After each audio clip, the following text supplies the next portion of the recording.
नमस्ते दोस्तों, आशा है आप सब स्वस्थ और बहुत अच्छे होंगे। आज हम जानेंगे लक्ष्य कैसे तैयार करें। मैं स्टार्ट करती हूँ।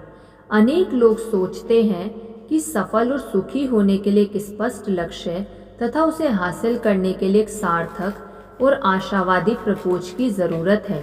आपने अपना लक्ष्य चुन लिया, अच्छी बात है, और अब यह आवश्यक है, मगर वह सिर्फ आरंभिक बिंदु है। वहाँ से आपका काम शुरू होता है।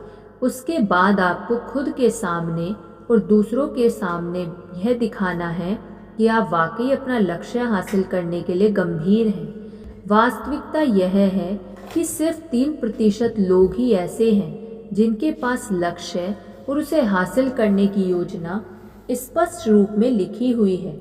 लगभग 3% युवा ही अपने आवश्यक लक्ष्यों पर रोज काम करते हैं। सिर्फ बड़े व सफल लोग ही अपने लक्ष्यों के बारे में हमेशा सोचते रहते हैं। अधिकांश लोगों के पास लक्ष्यों की जगह ख्वाहिशें हैं। उनके पास आशाएं, सपने और फंतासी है। उनके पास जो कुछ है उसे मैं सिगरेट का धुआं कहती हूँ।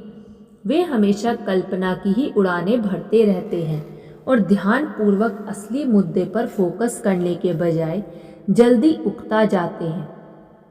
आपके सपनों का घर, सपनों का कारोबार, सपनों के संबंध और सपनों की नौकरी सब सपने ही बने रहेंगे जब तक कि आप कुछ करेंगे नहीं। तभी आप अपनी यात्रा की विस्तृत योजना बना पाएंगे और लक्ष्य तक पहुंचना सुनिश्चित कर सकेंगे। अपने लक्ष्य सुनिश्चित करते समय गुणवत्ता के साथ साथ परिणाम का भी ख्याल रखें। जब आप गुण के हिसाब से लक्ष्य तय करेंगे तो यह भी निश्चित करेंगे कि लक्ष्य हासिल हो जाने के बाद कैसा अनुभव होगा। आप उस स्थिति की भी कल्पना करें कि आपको कितना संतोष व सुकून मिलेगा और गर्व जैसा महसूस होगा कि आखिरकार जो मैंने सोचा था वह हासिल कर ही लिया। यह सोच सोचकर सुख और आनंद का अनुभव करें। अपने अंदर ऐसी अनुभूति जगाएं, कल्पना करें जैसे आपने अपना लक्ष्य पा लिया है। लक्ष्य सुनिश्चित करते समय कुछ खास संख्या डालकर परिमाण वाले पहलू को भी जोड़ें। यह आपको एक निश्चित मुकाम देगा और आपकी प्रगति रिपोर्ट देता रहेगा। अगर आप इसकी माप तोल नहीं कर सकते तो फिर संभाल भी नहीं सकते।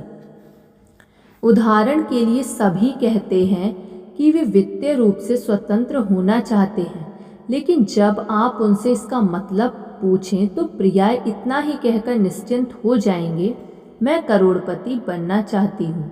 मगर यह लक्ष्य उतना आसान नहीं है जितना कहने में लगता है। वित्तीय स्वतंत्रता का अर्थ यह हुआ कि आपके पास इतना ज़्यादा पैसा हो ताकि पैसे के लिए फिर कभी सोचना ही ना पड़े। इसलिए सवाल उठता है कि आपकी संख्या क्या है, वास्तव में आपको ज़रूरत कितने की है। अपनी मुहिम पर निकलने से पहले आप उसकी योजनाओं का खाका तैयार कर लें। इससे आपकी सफलता की संभावनाएं बढ़ सकती हैं। तय करें कि अपने जीवन के हर क्षेत्र में आप चाहते क्या हैं। लक्ष्य इतना स्पष्ट हो कि एक बच्चा भी समझ जाए और दूसरे बच्चे को बता सके। जैसे आप जब कहते हैं कि मैं अकूत पैसा कमाना चाहता हूँ, तो आपके इस पास स्पष्ट धारणा हो कि इस अकूत से आपका तात्पर्य क्या है। आप अस्पष्ट योजना लेकर लक्ष्य तक नहीं पहुँच सकते।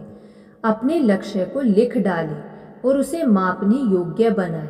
अगर कोई लक्ष्य लिखा हुआ नहीं तो फिर वह ख्वाहिश तक ही सिमटा रह जाएगा। ऐसा लक्ष्य जिसमें कोई ताकत नहीं, जिसके पीछे कोई नहीं। जब आप इसे मापने योग्य बना लेंगे तो उद्देश्य स्पष्ट हो जाएगा। एक समय सीमा निश्चित करें। इस संबंध में स्पष्ट धारणा बनाएं कि आप कब तक लक्ष्य हासिल करना चाहते हैं। आपका अवचेतन मस्तिष्क समय सीमा पसंद करता है। वह आपकी मानसिक शक्तियों को जागृत कर आगे की ओर ढकेलता है। उन तमाम बाधाओं की पहचान कर ले जिनका सामना आपको रास्ते में करना होगा। आपके और आपके लक्ष्य के बीच में अड़चनें क्या हैं जो आपको लक्ष्य तक पहुंचने नहीं दे रही हैं। जो भी सोचे कागज पर लिखते जाएं। पहले स्पष्ट रूप में सोच लें कि क्या क्या समस्या और कठिनाइयाँ आपके सामने आ सकती हैं। उससे निजात पाने की तैयारी पहले ही कर लें ताकि उसके लिए आपको कहीं अटकना ना पड़े। इससे संबंधित सवाल स्वयं से करें और जवाब ढूंढें कि उन समस्याओं का समाधान कैसे निकाला जाए।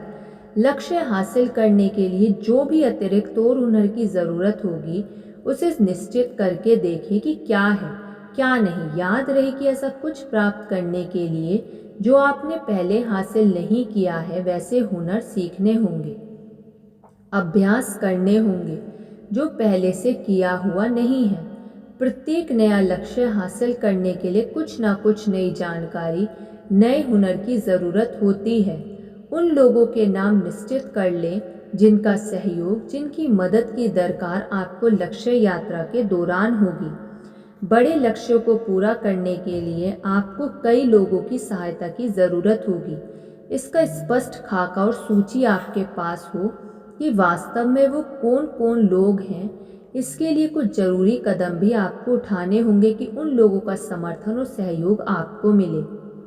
धन्यवाद। आपको ये वीडियो कैसी लगी कमेंट करके ज़रूर बताइएगा। यदि आपने अभी तक इस चैनल को सब्सक्राइब नहीं किया तो सब्सक्राइब कर लीजिए और इस वीडियो को लाइक कर दीजिए। धन्यवाद।